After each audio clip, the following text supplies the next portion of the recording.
여러분 혹시 세성바지라는 말을 아십니까? 그럼 백가반이라는 말은 아십니까? 네, 정월 대보름은 1년 중 금기가 가장 많은 날이고 이날 행여 잘못을 하면 한 해 내내 재수가 없다고 운이 없다고 하였다는 것이죠. 물론 유일하게 부를 얻는 비법에 관해서 이야기하고 있는 날이 바로 이날이기도 합니다. 여러분 이날 이것은 꼭 하시고 이것은 절대 하지 마십시오.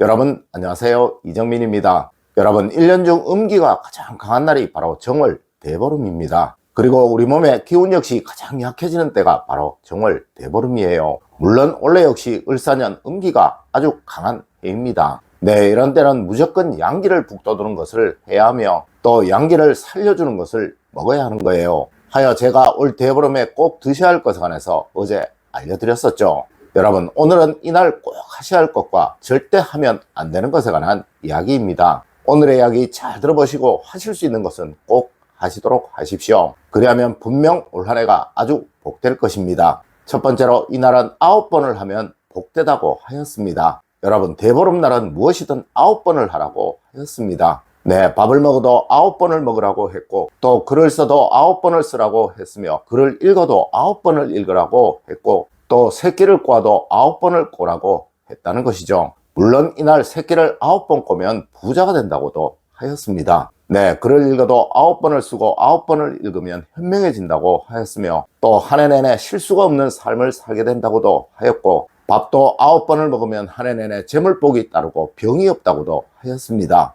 맞습니다. 이날은 무조건 9번을 하라고 하였다는 거예요. 하지만 여러분 사실 이것은 불가능한 것입니다. 9번을 먹는 것, 한 글자를 9번을 쓰는 것 다 불가능한 것이라는 거죠. 네, 이 말은 많이 하라는 것이고 또 정성껏 하라는 이야기인 거예요. 여러분 절대 이날은 뭐든 허투루 하지 마세요. 하나하나 세심히 정성을 다해서 하시고 뭘 하나 하시더라도 다시 한번 살펴보시는 여러분이 되십시오. 그것이 한 해의 마음을 만들어 여러분을 번영되이 만들어 줄 것이고 또 부와 풍요로움, 행복을 안겨줄 것입니다. 두 번째로 이날 빨래를 하면 한 해 운이 좋아지게 된다고 하였습니다. 여러분 이날은 음기가 가장 강한 날이라 양기가 가장 강한 옷을 깨끗이 해야 하는 날이라고 하였습니다. 네, 주부는 이날 9가지의 빨래를 해야 한다고 하였다는 것이죠. 맞습니다. 9이라는 숫자는 숫자 중에 가장 강한 기운을 가진 숫자이고 또 먹는 것, 입는 것, 그리고 책과 같은 것은 모두 강한 양기를 가지고 있고 또 의미하는 거예요.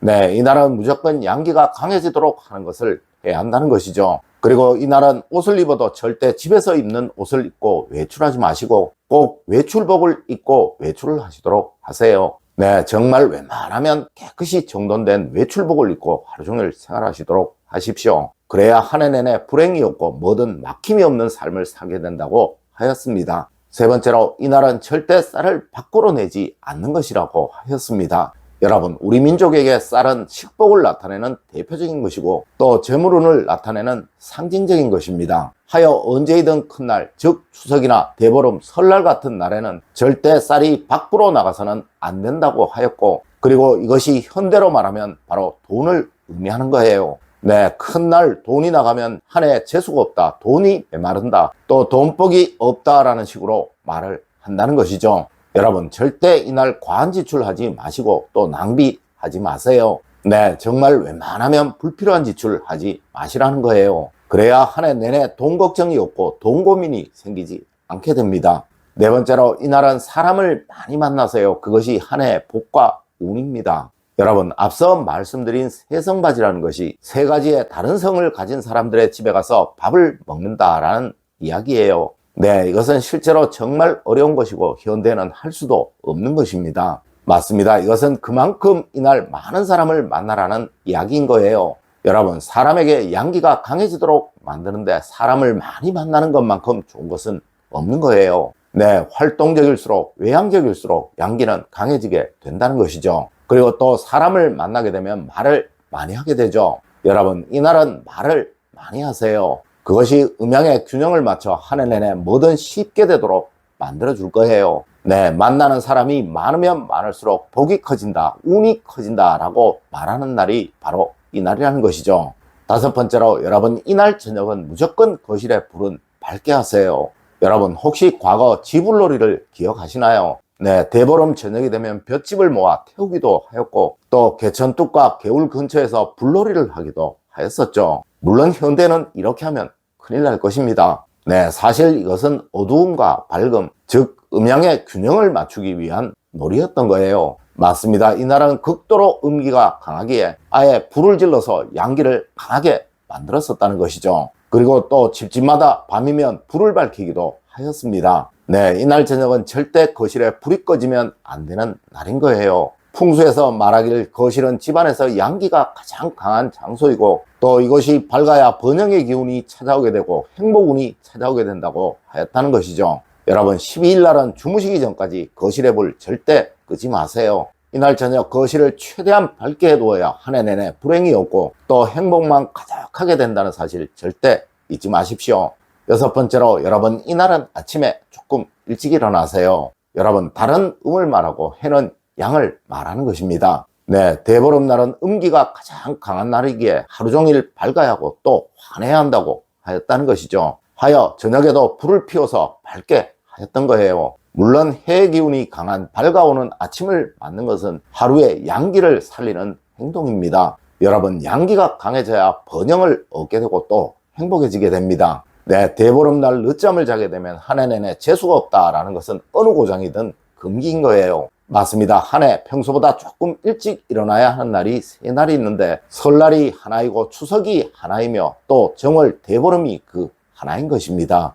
일곱 번째로 이날은 꼭 저녁에 지인들에게 안부를 전하세요. 여러분 대보름날은 무조건 9집을 방문하라고 했고 이것은 절대적인 풍습이었습니다. 이렇게 해야 한 해 내내 운이 좋고 또 불행이 없어진다고 하였다는 것이죠. 하지만 현대는 이것이 불가능합니다. 네, 하루 종일 바쁘고 또 방문할 수 있는 친구나 친지들이 멀리 살고 계실 것이니까요. 하여 대신 전화라도 하셔야 하는 거예요. 네, 현대에는 전화라는 좋은 것이 있죠. 가능한 이날 많은 지인분들에게 친지분들에게 전화를 하셔서 안부를 전하세요. 그것이 올 한 해 여러분의 운과 복을 키우는 것이라고 생각하시고 꼭 하세요. 분명 인복이 살아날 것이고 올 한 해 불행이 없게 될 것입니다.